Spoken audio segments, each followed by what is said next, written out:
Hey guys, welcome to Make Mishra. We'll start today's very special topic, that is a caustic stress corrosion cracking. It's a alkaline stress corrosion cracking. So stay with me till the end of this session. You will come to know the basic details, the damage mechanism and its effect on the various types of metals, and why it really occurs, and what are the preventive measures. So watch till end of the video. If you find the video is useful, please share with your friends as well. So let's start. So basically, coming to, it's a type of stress corrosion cracking, and it's having three major parts like tensile stress, susceptible metallurgy and corrosive media uh, to cause the stress corrosion cracking.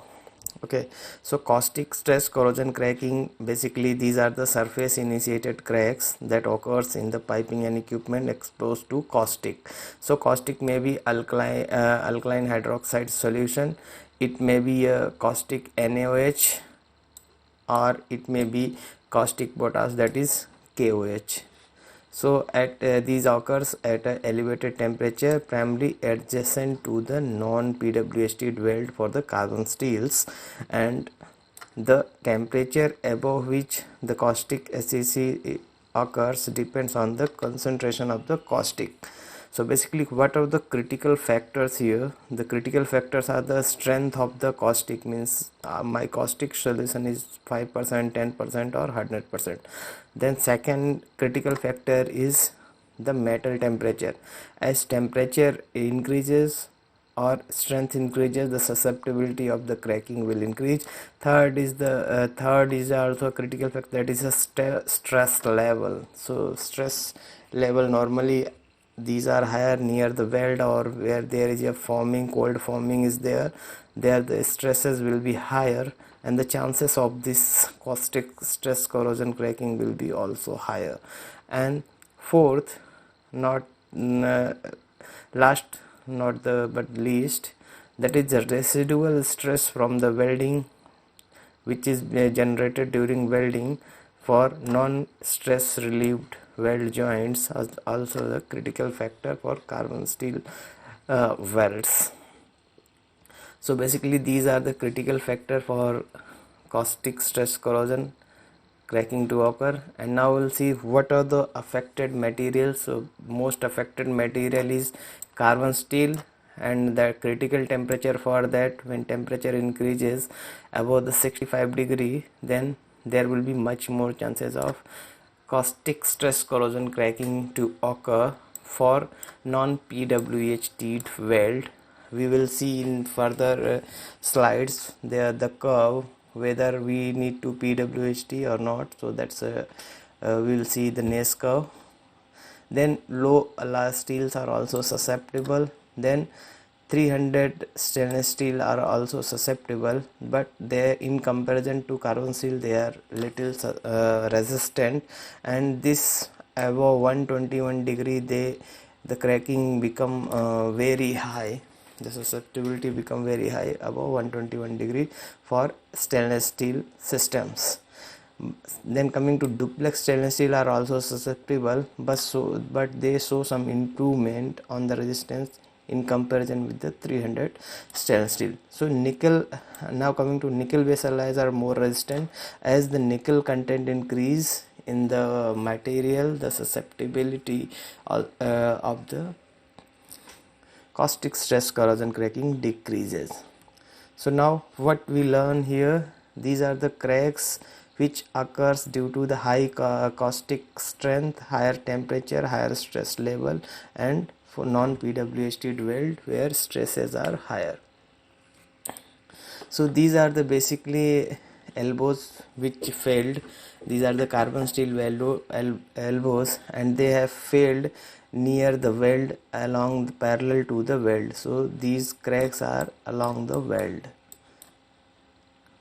Okay, so these are the cracking parallel to weld caused by the caustic stress corrosion cracking.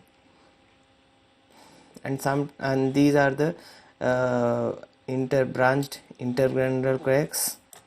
Okay, the nature will be intergranular.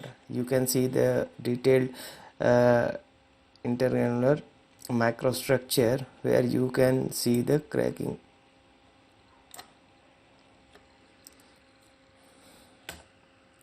Now how we will recognize which type, whether how caustic SCC looks like. So the appearance part, first is the caustic SCC typically propagates parallel to the weld adjacent base metal, and that is zone of highest welding residual stress. Okay, so these are typically parallel to the weld as we seen here. Now they looks like spider web, a spider web of small cracks that often initiates at or interconnect with the weld related flaws that serve as a local stress riser. So they look like a spider web, and they really most of the time initiate with the some weld related flaws and looks like a spider web. So typically appearance part, carbon steel, for carbon steel there it will be branched and predominantly intergranular in nature. Okay, so it will be along the grains. For 300 series stainless steel like 316, 304, these are mostly transgranular, but sometimes intergranular in non-sensitized materials. For nickel based alloys, it may be either intergranular or transgranular. Okay, so now coming to most important part, whether this curve tells whether we require PWHT in my piping, or it doesn't require PWHT, or it require a higher metallurgy. So based on the caustic concentration, temperature, that this has been divided into three areas: areas A, area B, and area C. First of all, if we are in range of 2 to 5% of caustic concentration, then it doesn't require any PWHT. So this area D, is lower concentration, 2 to 5%, but most of the refiners or the plant owners follow 2%, and some are following 5% criteria. So if we are below 2% of the caustic concentration, this doesn't require any PWHT on the carbon steel, and it can be used as it is irrespective of the temperatures. But when my concentration of the caustic increases from 2, then for this area we doesn't require any PWHT. So carbon steel, no stress relief is necessary. Okay, so this area we doesn't require any PWHT. But when my temperature increases, like here see, for 50%, if my temperature is increasing above 50, but for 20% or 10%, if my temperature increasing above 75 or 80, then this area we require PWHT, area B. For carbon steel we have to perform PWHT in the weld joints. So this area we require PWHT, most important. And now coming to area C, here the temperature are much higher, then we require application of nickel alloys to be considered in this area, nickel alloy trim for walls in B and C. So B and C, for walls we have to consider trim of nickel, but for this area we have to consider nickel alloys. Okay, so this is much more critical. So this is a caustic service chart for carbon steel. So if we are doing stress relieving, then it will be okay, otherwise we will getting parallel to weld this cracking, and for carbon steel typically it will be intergranular cracking along the grains. Now coming to the stainless steel. So for stainless steel, based on different caustic concentration, we have to follow this chart. So this basically this is apparent SCC boundary. So if we are below this, then SCC will not occur, but if we are going above this, then SCC will occur, and SS will be not suitable for this temperature and caustic concentration.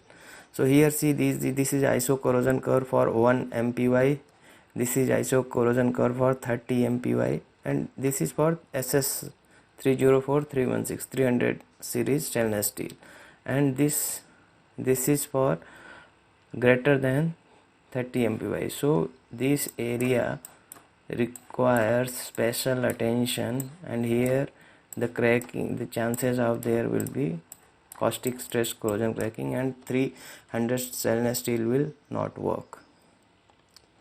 So here you see the example of 316H exchanger tube cracking, and the crack origin at tube outer diameter.